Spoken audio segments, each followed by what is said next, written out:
Alors aujourd'hui, on va parler des réglages automatiques et on va parler également de la balance des couleurs dans le cadre de l'amélioration de celle-ci, bien sûr, juste après le générique. Bonjour à toutes et à tous, mon nom est Eddie Kinol. Si vous débarquez pour la première fois sur ma chaîne YouTube, je vous souhaite la bienvenue. Ici, on parle de post-production traditionnelle et créative sur les logiciels de post-production et on parle bien évidemment de photographie en règle générale.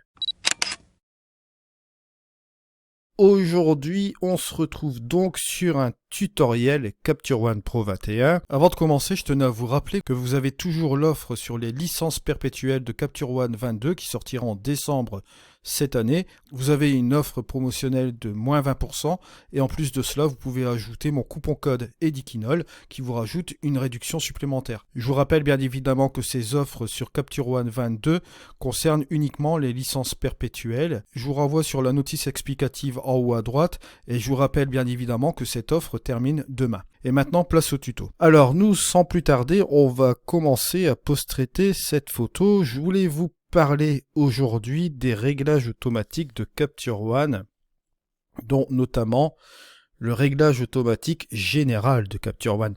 Puisque vous voyez ici, vous avez une espèce de petite baguette magique. Si vous appuyez longuement sur cette baguette magique, vous pouvez sélectionner ou désélectionner ici des options. Alors là, j'ai tout laissé sélectionné par défaut. Vous verrez que ici, on pourra avoir un réglage automatique selon la balance des blancs, l'exposition, contraste et luminosité. High Dynamic Range, bien sûr, c'est les différents curseurs de haute lumière, ombre, blanc et noir. Les niveaux, la rotation et la correction des perspectives. Vous voyez, on a tous ces réglages-là qui sont corrigés en une fois. On va en faire la démonstration tout de suite. Je vais rester bien évidemment sur la courbe auto. On va tout de suite appuyer sur cette baguette. Et voyez ce qui se passe. Si je vous fais la différence avant, après, il nous a fait un bel équilibrage au niveau de l'image, bien sûr. Aujourd'hui, j'ai l'intention d'utiliser la balance des couleurs, et justement, dans une intention d'améliorer ces couleurs de cette image. Bien sûr, vous avez d'autres réglages automatiques. Sur certaines choses ici, vous voyez les petites baguettes magiques au niveau de la balance des blancs, au niveau de l'exposition, le High Dynamic Range, c'est-à-dire haute lumière, ombre, blanc et noir. Vous avez aussi la petite baguette magique aussi sur les niveaux, sur la courbe il n'y a pas. Sur les trucs essentiels, on va dire. On voit les petits trucs là. Si par exemple je reviens ici en réinitialisation automatique, si je fais mon exposition en auto, hop, regardez, il me fait la rectification ici. Sur les hautes lumières, ombre, etc. Hop, regardez, boum, il fait sa modification automatiquement ici. La balance des blancs c'est pareil, hop. Voilà, vous voyez, il fait sa petite modification, il fait sa petite sauce. Après, bon, au niveau de, comment dirais-je, ici, les niveaux, au niveau des contrastes, hop, vous voyez, il fait son petit boulot là. On peut les activer un à un. Et ce qu'on peut faire aussi, c'est appuyer sur la touche Alt et regarder ce que ça donne en appuyant ici sur la flèche de retour de réinitialisation. Avant, après. On peut faire un avant-après sur chaque éléments que vous voyez ici. Donc vous pouvez les faire en une fois ici, hop, vous voyez, juste comme ceci, là il fait sa petite sauce et ses petites modifications, ou vous pouvez les faire notamment aussi également, comme je vous l'ai montré là, avec les différents curseurs lorsque c'est disponible avec cette baguette magique là. Les systèmes de réglage automatique fonctionnent quand même très bien aussi au niveau de Capture One Pro 21, je tenais à le préciser quand même. Après bien sûr vous pouvez reprendre la main en automatique, mais dans ce cas précis là de l'image, je vais la laisser telle quelle puisqu'on va parler de la balance des couleurs. C'est le gros sujet aujourd'hui, le gros topic, le gros dossier que je tenais à vous faire aujourd'hui. Alors maintenant on va appuyer sur le petit plus et on va faire un nouveau calque de réglage rempli. Bon là bien évidemment on va enlever le masque actif, voilà. Et on va se rendre ici, dans la balance des couleurs. Et on va faire, j'ai décrocheté le petit truc volontairement ici, on va faire une amélioration justement des couleurs de cette photo. Vous avez un petit menu ici, un sous-menu. Ce que je vais faire, c'est agrandir la balance des couleurs pour que vous voyez bien ce que je fais ici. Juste comme ça. Bon, à savoir donc ici, à l'aide de ce curseur ici à gauche, vous pouvez régler la saturation, et si bien évidemment vous faites le tour de la roue, d'accord, pour vous sélectionner votre couleur bien sûr. Si vous prenez sur le bleu, voilà, vous pouvez bien sûr régler l'intensité juste comme ceci. C'est sur une couleur principale. Si vous voulez rectifier par exemple, si vous avez une dominante de couleur que vous souhaitez chasser, vous pouvez le faire ici, ou apporter une couleur particulière sur votre image, vous pouvez le faire ici également. Ensuite, on a les trois roues qui sont séparées entre les ombres, les tons moyens et les hautes lumières. Alors là, c'est relativement simple à comprendre. Si je prends par exemple les ombres, vous allez interagir directement sur les ombres. Alors on va reprendre bien sûr sur la gauche le curseur de saturation. D'accord, si vous voulez saturer sur une couleur, vous avez l'intensité ici. Et après vous sélectionnez dans la roue la couleur qui vous convient le mieux. Par exemple, si vous voulez prendre le bleu, voilà, juste comme ceci, vous pouvez régler son intensité, moins ou plus, juste comme ceci. Et sur la droite, vous avez un curseur de luminosité. Vous pouvez soit baisser la luminosité au niveau de vos ombres, ou soit la monter. Juste comme ceci. Vous avez la possibilité de faire ce réglage-là. Et vous pouvez notamment surveiller l'histogramme lorsque vous faites votre réglage, bien sûr, au niveau des ombres. Ça interagit sur cette portion-là. Voilà. Bien sûr, vous êtes toujours libre de prendre le curseur du milieu et d'interagir directement sur la couleur en jouant avec sa saturation ici, en sélectionnant la couleur, vous voyez, de manière, on va dire, un petit peu plus aléatoire comme ceci. Vous avez les deux possibilités là. Soit vous faites une interaction avec les curseurs, d'accord, vous sélectionnez votre couleur et vous réglez l'intensité de cette couleur, ou soit, bien évidemment, vous sélectionnez la petite pastille que vous voyez là, et vous pouvez saturer la couleur comme ici, et vous pouvez choisir la couleur en tournant autour de ce cercle, juste comme ceci. Alors on va retrouver les mêmes choses aussi également, bon là je vais tout réinitialiser à 0, sur les tons moyens qui se situent dans cette zone-là, hein. Vous allez voir ici, on peut injecter une autre couleur, même chose, ici couleur verte, vous sélectionnez une autre couleur par exemple, que vous voulez mettre dans les tons moyens.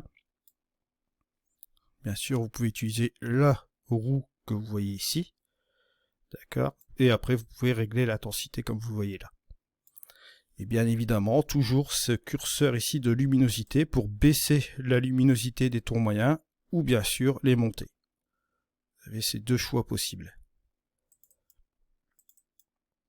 Alors bien sûr, il va s'en dire, on est sur les hautes lumières ici sur la troisième roue, ça va reprendre les mêmes principes, hein. Je vais toujours me répéter à ce niveau-là. Vous allez régler la saturation, vous sélectionnez votre couleur, voilà, peut-être encore les couleurs un peu plus chaudes, juste comme ceci, vous réglez l'intensité, hein.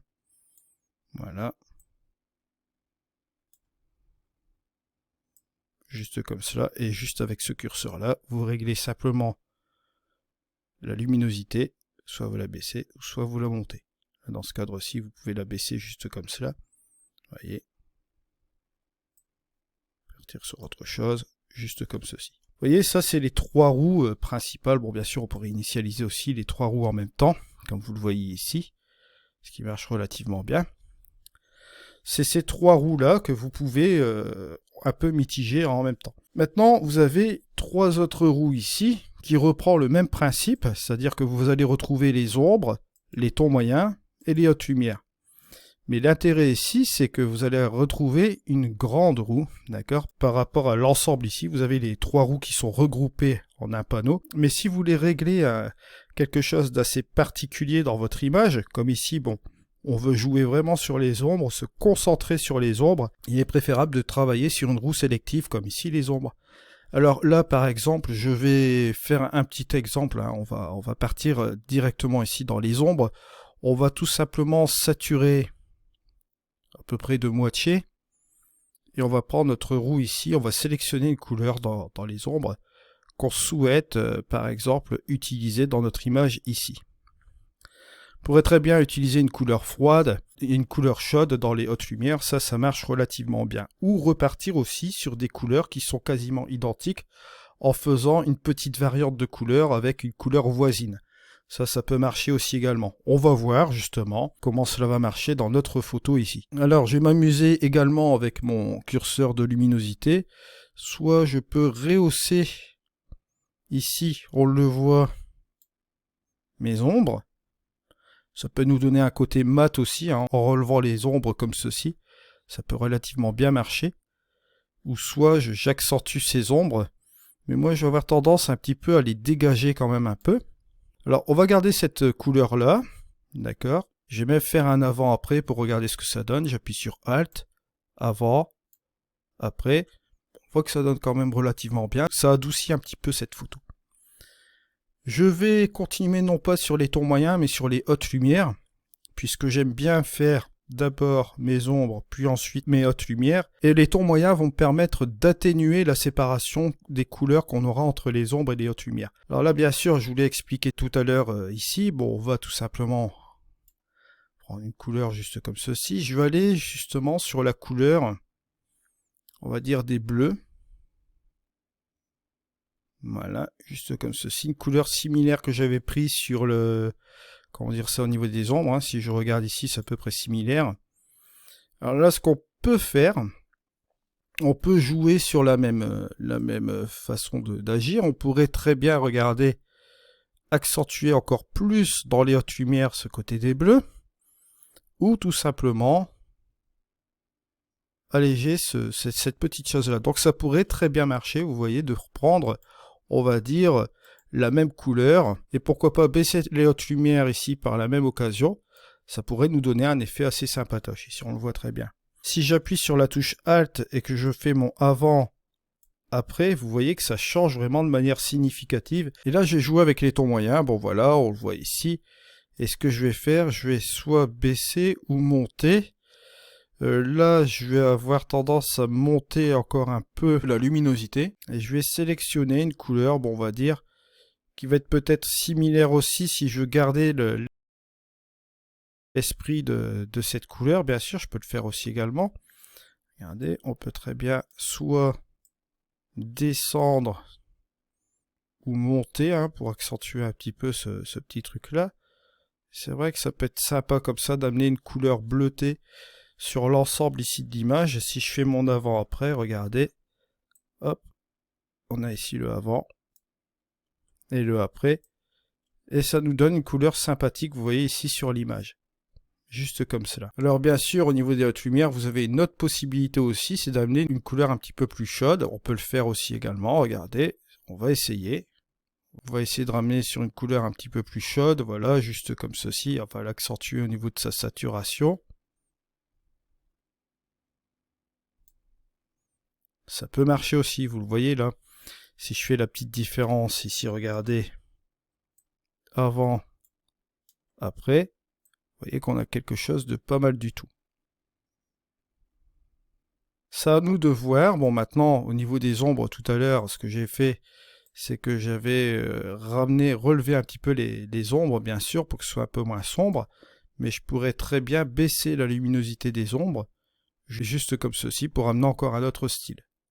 C'est à nous de voir, mais bon, là, je vais quand même le laisser comme cela. J'aime bien cette façon de faire ici. Je vais aller ici au niveau de mes hautes lumières. Et je vais peut-être accentuer encore un petit peu plus la saturation. Et je vais voir si... Quand même un petit peu moins. Et je vais voir si je peux pas encore réchauffer encore ma scène. Je vois un petit peu l'ensemble. Là, ça ne va pas. À moins que je prenne cette couleur-là et que je baisse sa saturation, ça peut aider aussi. On peut teinter légèrement comme ceci, vous voyez. Et baisser encore davantage ici ma luminosité. Mais là, ici, bon, là, ça ne va pas du tout. Je baisse encore la saturation. Dans ce cas-ci, je vais essayer de voir si je peux pas avoir cela comme ça. Ça peut être pas mal. Mais évidemment, si je retourne un peu dans mes bleus comme ceci, vous voyez que ça donne un effet assez sympatoche ici à l'image. Si je fais ma petite différence, regardez. Avant la correction, après, ou bien vous pouvez le faire aussi au niveau du calque, hein, regardez, avant la correction et après. Je vais remettre ma balance des couleurs là pour bien que vous voyez la différence, regardez. Avant Après, vous voyez qu'il y a un correctif qui s'est fait là-dessus. C'est vraiment très très agréable au niveau de la couleur. Maintenant, ce qu'on peut faire, bon, vous voyez que là, on peut très bien faire un 16 neuvième. Je vais baisser ici l'ensemble, voilà. On va revenir ici. Voilà. Juste sur la bouée. Comme ceci, sur la petite bouée du bateau en point de force. Voilà. Et on obtient ce résultat-là. Ce qui est relativement intéressant au niveau de la photo ici. On pourrait faire la différence avant-après. Vous voyez, bon, ici on a le avant. Et là on a le après. On pourrait même très bien appuyer sur Shift Y pour faire le petit balayage. Hein. Avant. Après. Vous voyez. Juste comme ceci, on a rattrapé quelque chose de pas mal avec ces photos. En plus, bon, le temps n'était pas non plus fameux. Là, vous voyez, on donne un petit effet assez sympatoche à notre image. Bien sûr, si vous voulez vous rendre dans le côté épreuve, on a ici le JPEG 2048 pour les utilisations web pour donner un petit aperçu. Ben, vous cliquez tout simplement dessus, regardez, hop, et vous avez l'aperçu, juste comme ceci. Vous voyez que ça nous donne une belle petite image, voilà. Je vous remercie de m'avoir suivi, on se retrouve dans une prochaine vidéo, c'était Eddy, allez, au revoir.